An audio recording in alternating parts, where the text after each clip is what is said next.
Ya, halo sahabat tani, ketemu lagi bersama saya di dunia tani. Oke, sahabat tani, gimana kabar kalian? Tentunya baik-baik saja.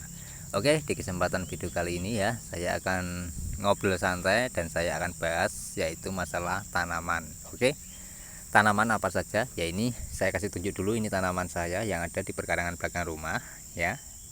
Ada sawi yang sudah memasuki masa generatif. Nah, kalau sawi kan biasanya yang diambil adalah masa panennya itu adalah masa vegetatif teman-teman. Tapi ini saya kembangkan sendiri untuk kedepannya kita mandiri bibit. Oke ya, jadi di video kali ini yang saya akan bahas yaitu tentang komentar dari sahabat tani maupun subscriber dunia tani ya yang bertanya cabenya ini apa menggunakan KCL. Oke, nanti akan saya bahas tuntas di video kali ini. Oke, sebelum itu ya, saya nanti akan petik cabai ini teman-teman ya. Jadi cabai ini 2 hari sekali saya petik ya. Nah, dan daun bawangnya ini kalau tidak salah nanti sore ya. Nanti sore saya akan petik teman-teman ya. Jadi setiap hari saya itu bisa petik yang ada di perkarangan belakang rumah teman-teman ya. Tanaman kangkung yang sudah saya pupuk menggunakan pupuk POC ya kemarin. Tentang pupuk POC itu sudah mulai kelihatan teman-teman ya. Awalnya agak menguning daunnya, sekarang sudah mulai hijau. Padahal 1 hari setelah pemupukan tapi sudah kelihatan. Jadi inilah kalau kita tahu ya, mengolah pupuk dari rumput ya itu setara kok dengan kimia teman-teman ya. Nih bisa dilihat ya, ini kalau dilihat sekilas memang seperti kimia teman-teman untuk pupuknya. Tapi ini adalah pure murni organik, pure murni dari gulma yang ada di kebun 3x3 meter saya kumpulkan, saya buatkan pupuk. Nah, dan saya ini lagi mencoba bikin ZPT dari daun rumput teki. Kenapa saya bikin dari rumput teki? Karena rumput teki biasanya pertumbuhannya cepat ya. Terus tidak ada hama yang menyerang di rumput tekinya. Tuh, bisa dilihat ya, sawinya sangat kimoy. Ini kalau dilihat sekilas memang seperti menggunakan pupuk kimia.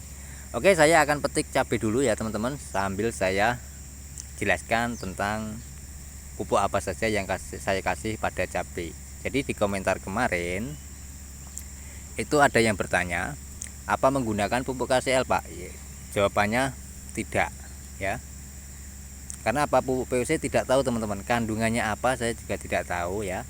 Yang penting testimoninya sudah kelihatan nih, buahnya seperti ini ya.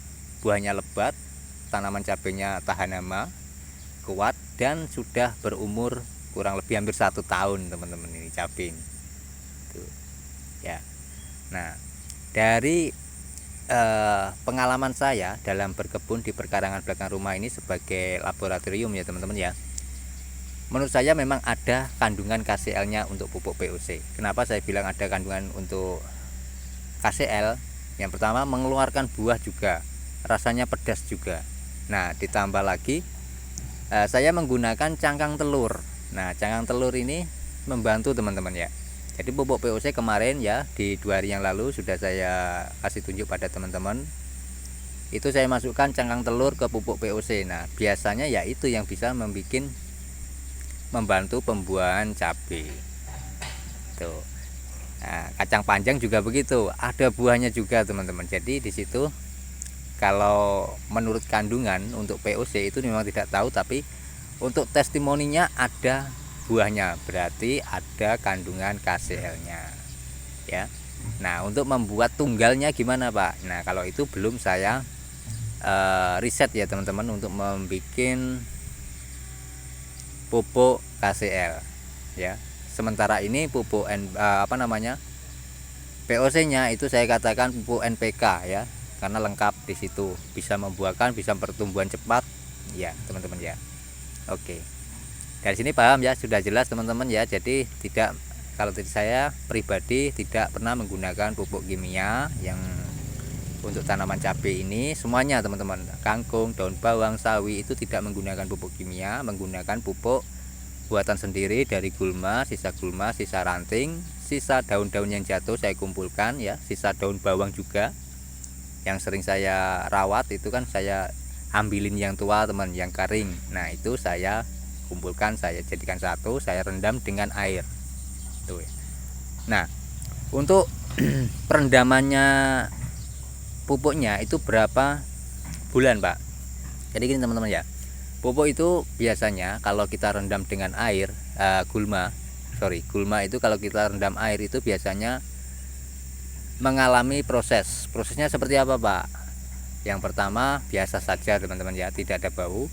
Nanti ke minggu ke belakang itu ada agak berbau, bahkan ada yang bau sekali. Nah itu biarkan saja teman-teman, tidak usah dikhawatirkan itu jadi apa tidak, itu tetap akan jadi. Nanti hilang sendiri kalau sudah tidak ada baunya, berarti kan sudah terdekomposisi dengan sempurna, sudah seperti bau tanah ya, meskipun air tapi harum teman-teman, tidak ada baunya sama sekali. Nah itu bisa kita aplikasikan itu ya teman-teman. Nah untuk ampasnya ini teman-teman ya, ampasnya jangan dibuang, ini yang penting sekali. Karena apa? Ampasnya itu semakin lama kita simpan, nanti kita bisa bikin biang katalis ya. Jadi kita nanti kedepannya kalau bikin pupuk itu proses dekomposisinya lebih cepat, tidak menunggu lama itu ya teman-teman ya. Berapa bulan Pak? Jadi gini, untuk ampasnya kita simpan selama 2,5 sampai 3 tahun, lebih pun tidak masalah ya, tidak masalah teman-teman. Nanti ya, tinggal dikasih makanan nutrisi lagi ya, tergantung kita mau bikin katalisnya apa ya, untuk pupuk apa itu bisa kita aturkan. Untuk makanannya, bakterinya beda teman-teman untuk membuat katalis itu ya. Seperti yang Bapak Bayu bilang dulu di channelnya, itu memang benar teman-teman ya, dia juga melakukan riset seperti ini. Jadi seperti ini ya. Oke, itu hasilnya seperti ini teman-teman untuk tanam cabai buahnya ya. Ini bisa 3 hari kita pakai nanti teman-teman. Jadi ini pure murni organik ya, tidak ada pestisida, tidak ada fungi, aman kita konsumsi, tentunya badan kita akan semakin sehat. Oke, itu saja saya bagikan, semoga bermanfaat dan bisa menginspirasi teman-teman ya. Jadi terima kasih sudah menonton sampai selesai. Saya akhiri, wal taufiq wal hidayah. Wassalamualaikum warahmatullahi wabarakatuh. Salam petani cerdas luar biasa. Sampai ketemu di video saya selanjutnya tentang pertanian ya teman-teman ya. Memang lahannya tidak besar, tapi ini bisa menjadi contoh bagi saya sendiri, saya pribadi juga ya. Kalau bertani itu simple, tidak perlu kita mengeluarkan modal banyak pun kita bisa panen dengan malah sehat.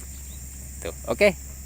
Terima kasih sudah menonton sampai selesai ya. Sekali lagi saya ucapkan petani cerdas luar biasa. Sampai ketemu di video saya selanjutnya.